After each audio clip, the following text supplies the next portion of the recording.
everyone, I'm Mindy Mouse, and I have been growing up just over the bridge from Orlando's Walt Disney World in the town that Disney built. I love everything Disney, and I want to share it with you. It's a blast, so you know, there's many fun places we will show. So get ready, 'cause here we go. Buckle up, take a breath. There's no time for you to rest. Every show is gonna be the best. It's that time to have fun. Time for another adventure. We'll never ever be done. We're gonna have fun. You're gonna have fun.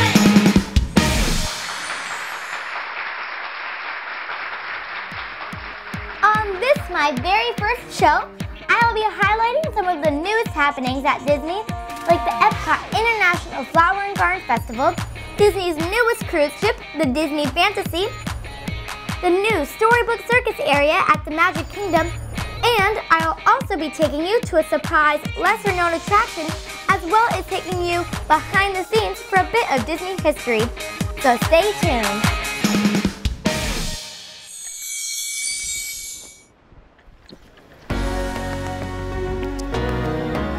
March 7th marked the opening of the 19th Epcot International Flower and Garden Festival.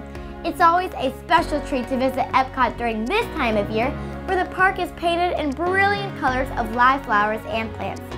Not only is it a feast for the eyes, it is also very educational. It's fun to learn at Disney. HGTV stars and gardening experts are on hand again this year to teach guests all about landscaping and gardening. But kids, don't fret, there are plenty of hands-on fun things for you too. You can visit the fairies at Pixie Hollow Fairy Garden, surround yourself with butterflies at Bambi's Butterfly House, and much, much more. When you enter the gates at Epcot, you'll be greeted by the largest ever Disney front entrance topiary. An 8-foot-tall Sorcerer Mickey is mounted atop a 12-foot-tall floral mountain cliff. Colorful dancing broomsticks, buckets, mushrooms, hippos, alligators, and elephants surround Mickey, all made with plants and flowers, of course. You've probably already guessed the theme of this topiary. Yes, it's from Fantasia. Since there is so much to do and see at the festival, we'll be highlighting the different areas in the upcoming shows.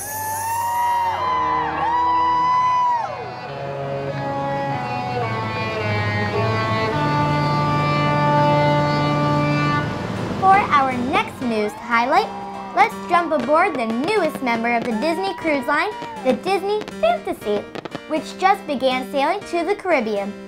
The Fantasy's entertainment, activities, and dining experiences are specifically designed with 7-night cruises in mind. Beyond the elegance and touches of Disney are decks and decks full of fun and adventure. Like its sister ship, the Disney Dream, it has a 765-foot-long twisting and turning screen machine known as the Aqueduct. But on the Fantasy, they have added even more fun, a family water play area with top jets, geysers, and bubblers. And I'm happy to report they didn't leave out the tweens or the teens. And of course, techno-wizardry abounds on board. Here are just a few highlights of what you will find on the Disney Fantasy.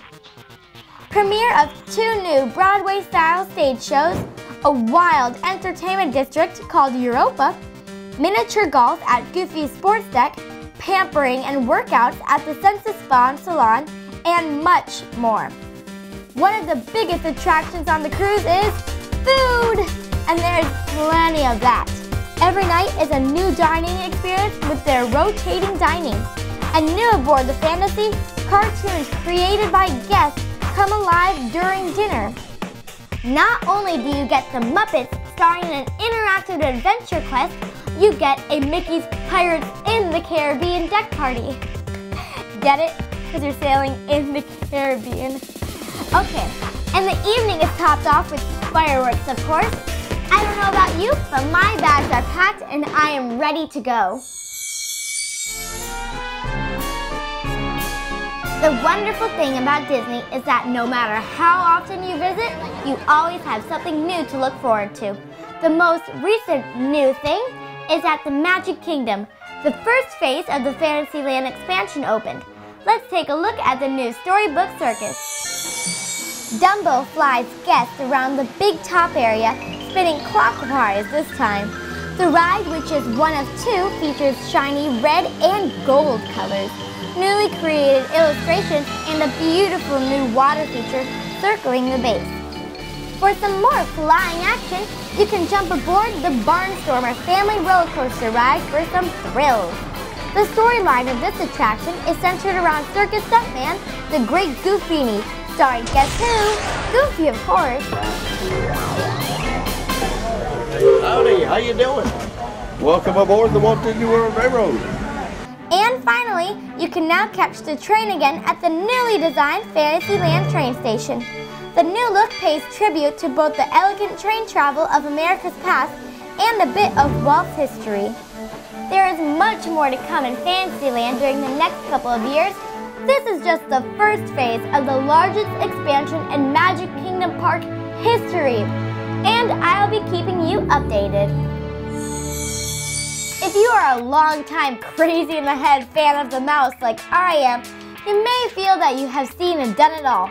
Well, I'm here to tell you, you probably haven't. For instance, did you know that tucked away in the corner near the entrance to the Magic Kingdom is a little turn-of-the-century barber shop? It's not just something to look at, you can actually get a real haircut. Many people plan their child's first haircut there. So if you haven't been to the Harmony Barbershop, put it on your list of places to visit. When you're rushing around the park trying to see all the major attractions, it's easy to miss the wonderful details, incredible art, history, and hidden meanings. That's why I would like to take you behind the ears at Disney. Let's return to Storybook Circus and look a little closer and delve a little deeper. Dumbo is flying high and proud with beautiful bold colors and ornate detail. Looking a little closer, you will see fantastic artwork by one of the animators of The Little Mermaid. Nothing at Disney is accidental or a coincidence. There are backstories and hidden meanings in everything they do. As we walk around the circus area, we find beautifully illustrated posters showing some of the amazing feats of circus stuntman, the great Goofini. These posters tell a story and, along with some of his amazing aerial acrobatics of the Barnstormer, are just a tip of the hat to some of the goofy short subjects of the 1950s and 60s. Taking a closer look at the new train station, you'll see a mention of Carolwood. This is a direct reference to the man himself, Walt Disney. Not only is Carolwood the name of the street Walt and family lived on in Los Angeles, and it refers to the scale model steam train, the Carolwood Pacific, that Walt built. He frequently rode his kids and friends around the half-mile track in the backyard. Walt loved steam trains. His uncle Mike was a train engineer. When Walt was a teen, he sold gum, cigars, and soda pop to passengers as the train made its daily stops at the railroad depot in Walt's boyhood home in Marceline, Missouri. That's why trains play an important role in and around Walt Disney World and Disneyland. I hope you've enjoyed our visit today, and remember, keep on believing because your dreams can come true.